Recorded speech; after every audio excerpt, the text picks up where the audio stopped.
Hello, I'm Gary Lyon and welcome to Access All Areas. How nice was it to have 9 games of footy across the one weekend? Damien Barrett, as always, joins me. Welcome, Damo. What was the story of the weekend? I reckon there's 2 big stories over the weekend, Gaz. The Swans are off, and we'll delve into that soon. No, they're off, Gaz. We'll get it very soon. But Paul Roos has finally realised, I think, what the rest of the footy world has for some time, and that is that Melbourne is just a terrible place at the moment. He was scathing after yesterday's game. He was. I'm not sure he should be that surprised, given he had 12 months in the media last year. Let's have a listen to what he had to say post-game.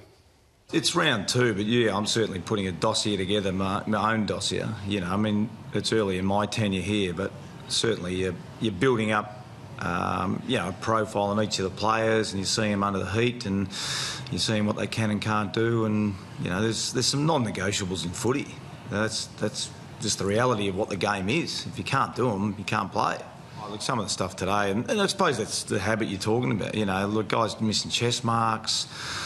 Certainly, I haven't seen that before. So it's it's an eye opener for me as well as a new coach of the footy club. You know, some of the errors were just incredible.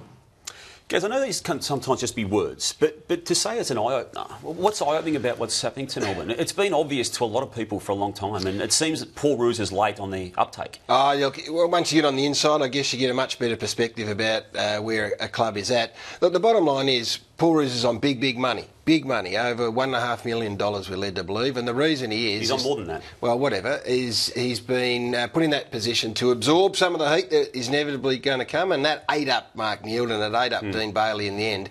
Roos's job as a premiership coach is to absorb the heat that's going to come his way and then do something about it. And he's up for the fight. I've spoken to him about it. Yeah. I think it's probably he had a sleepless night last night on the back of what he saw, but that's why he's on that sort of money, and he's got to leave the club in a better position than he got there. Well, he's got a lot of worries, and as John Longmire does at the Swans, Gaz, I want to just go back to the last quarter of this game on Saturday night where Nick Maxwell was just allowed to roam free and effectively shut off any chance the Swans had of a comeback. Yeah, look, the commentators were onto this. Luke Darcy was big on this, and I couldn't agree more. I mean, the art of coaching, not that I can tell these coaches how to coach, is you don't want to give opposition sides what they want. And clearly what they want is Nick Maxwell in the hole, playing on his own. That's where he plays his best footy. And Nick had been under a bit of pressure going into this game, and he got the dream run. He got to sit back in the hole and do what he wanted.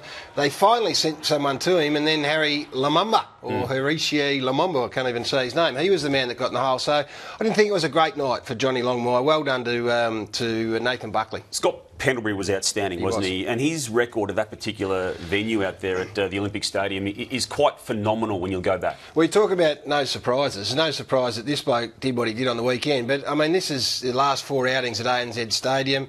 I just wonder whether at some stage again Horse had the opportunity. Kieran Jack, maybe their best and most disciplined run-with player, was being well beaten by McCaffrey. It only had 14 possessions. I just thought at some stage hard lockdown on Scott Pendlebury might have been the way to go. So maybe some issues there, but I think they're still on the hunt. We're 2 games into the season. I'm not prepared to write them off. I know you have. I think you have to now after what we've seen in 2 weeks. You can't after 2 weeks, Warrior. I think you have to, guys. They've lost to GWS, and on the weekend there was not one good thing to come out of that game. The Buddy Franklin issue, guys. I know you think we're all just making this up in the news sense of the media side of things, but when you've got a premiership player at the Swans and a favourite son like Tiger Kennelly, and he's bought into this now. What's he said? He has said that it is, in his eyes, a distraction on what is happening to the Swans. It's not just Buddy Franklin not playing well either, guys. It's not being able to keep Shane Mumford on the list, and now Pike is in all sorts of trouble. He's one out. I reckon Ty Kennelly needs to go down there, look Ryan O'Keefe in the eye, look Kieran Jack in the eye and Jared McVeigh in the eye and say, I think that Buddy is affecting your football. These are strong-willed leaders of that footy club, and that is selling them short in a big way. Tell you who else got sold short on the weekend? Tell us. The viewer, who was watching this historic moment, Adelaide v Port Adelaide at Adelaide Oval. It had all the makings of get over there, Fox Footy, do an outside broadcast, give us the colour, the movement, the sound. We didn't want to see Sandy Roberts and Lynchy sitting in a studio back in Melbourne. We wanted the best colour man in football, Danny Frawley, in amongst the people. So they didn't bring us all this? You just didn't get the atmosphere, Dame. I didn't hear the noise of the crowd when they ran out onto the ground. They said when Port Adelaide ran out, it exploded and reverberated around the city of churches, and we had Sandy and Lynchy in the studio. Give us some more of that. Not good enough? Not good enough. Nor is this, Gaz. I want to go back to the Swans game on the Saturday night and have a look at a goal review issue. Ben Sinclair here. Gaz, this comes under integrity, I reckon. Look, this is what integrity. We have. Well, have a look at it, Gaz. There are 4 shots. What are you saying? We cannot tell. The AFL in 2014 can't provide a bet. What's Ben Sinclair got to do with that review? Why is he on the bottom left-hand corner? I agree with you, Damo. Why don't you fix that? Jay King's not allowed to speak to a certain person, and yet we in the AFL now in 2014 can't guarantee what is it and isn't a goal. Mark Evans upstairs. Go up and see him and fix it. We've got to get this right. I'll tell you what else we've got to get right. And I've never been more serious about something. Set shot goal kicking is at an all-time low, and it is a disgrace and a blight on this competition, Damien. We put ourselves up as a professional elite sporting organisation.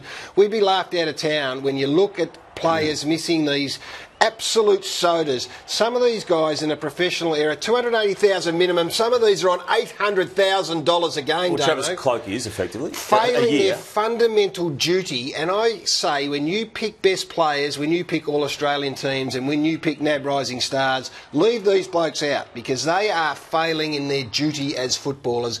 Dock their pay, I say. Dock their pay. Dock their pay. Give them some accountability. Are you serious? I am serious, Damo. Travis Clyde on about $800,000 a year. Are you saying not give him $800,000? Exactly, and I'm not saying they mean to do it, but it's somewhere you've got to be held accountable, Damo. And if in any workplace around the country, if you fail in your duty, one of your key duties, then there are consequences for it. Put that into the player's contract. Put it in there, I say. Hey, let's go back to the Essendon game as well. And Mark Thompson could see what was about to unfold here with Cyril Rioli's winning goal. Tell us what happened here and why Mark Thompson can see it, but the players on the ground can't. We got in early at 5:30 and we demanded this vision. I guess at this stage of the game, everyone's one-on-one. I think Essendon players, I think Bomber Thompson's saying there is space behind. We need to fill these holes up. I mean, everyone has got their man, which is great. But at this time of the game, they wanted someone back in the hole. Now, in the end, there's another teaching point here. Cyril Rioli's man is young Gleeson there, just leaves him, goes to the footy. Cyril gets over the back, kicks the winning goal. So, look, but it's not just Gleeson's issue, is it? I mean, clearly, Bomber Thompson wanted that space. No, exactly. I'm not pointing it out. I mean, he will have that pointed out to him. No mistake about that. But I think what Bomber was saying, get them back, get 18 in the back half. We don't want those holes from a stoppage and allow them to run into that sort of space. Bryce Gibbs, Gaz. What's going on? You're at the bottom of this. I'm as bemused as anyone by this. Carlton's bemused by his demands made via his management that the club itself, the Blues, need to present a compelling enough case for him to stay. If I was Carlton, and I'd be saying this to him today, you tell us why we should keep you. I don't get this stance that he's taken. I fully get Greg Swan's bemusement over it, and I'd be putting it back on him. Well, I've got another thought. Why don't they just let Bryce play the year out? And why doesn't Bryce just play the year out and then deal with it in another 20 weeks rather than trying to preempt it after 2 weeks? I mean, he was horrible on the weekend, but... It doesn't work that way, does it? I mean, he's a free agent and we've got to speculate. I reckon it's not a bad way to do it now. Well, his coach is pretty frustrated about a lot of things. Angry, wasn't he? This is Mick of old. And look, I know there were moments at Collingwood where they were worried about Mick, perhaps losing focus, and he dealt with that and got on top of it. Carlton players had issues with Brett Ratton when he was down on the boundary line being very vocal and animated. I'm not that big on it, but do you think this becomes an issue? I don't see how it's productive to a coaching box setup. I just don't. And Mick has got better at that, but clearly the frustrations at Carlton are apparent again. Well, Ken Hinkley is another one. You talk of senior coaches under some pressure. I wouldn't want to go near Mick when he's in that frame of mind. I don't think I'd going to go with Kenny either. Look at this! Now, it's Sean Hart. Now that arm you can see on the right shoulder there of Ken Hinkley. We'll see it again here. There's no better person to ever play the game than Sean Hart. He's about to snot him. I know. So that gives you an insight into the sort of pressure that goes on in the coaching box. If you ever tap me on the shoulder, that's what you're going to get. Hey, if you have a stage, I'd have a problem too. And I want to take you through a couple of incidents on the weekend, guys. Jared Waite, have a let him grab his face here when the contact was made to chest at best. Well, I can come with you to see Mark Evans after this, and we'll deal with this. $3,000 fine for Jared Waite this afternoon. That's what you do, was it? $3,000 and just say, listen, mate.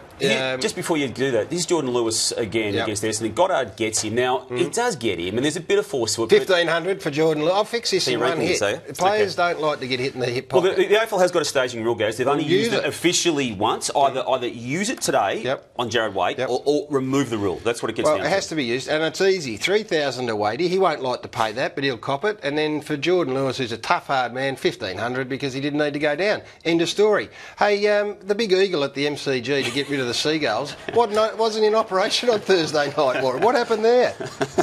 What are you saying happened to David Asprey there? I'm not sure. It's not a good look for young Dave. Hey, lots of feedback coming through on the show, which is great too. They want you to lose the Johnny Cash black shirts and try and liven it up a bit, all right? Can you do that for us? I've been told to wear black. All right, Damo, very nice to see you. Keep clicking back to afl.com.au for more news and great video content right throughout the week. We'll be back next Monday for another edition of Access All Areas. See you then. Goodbye.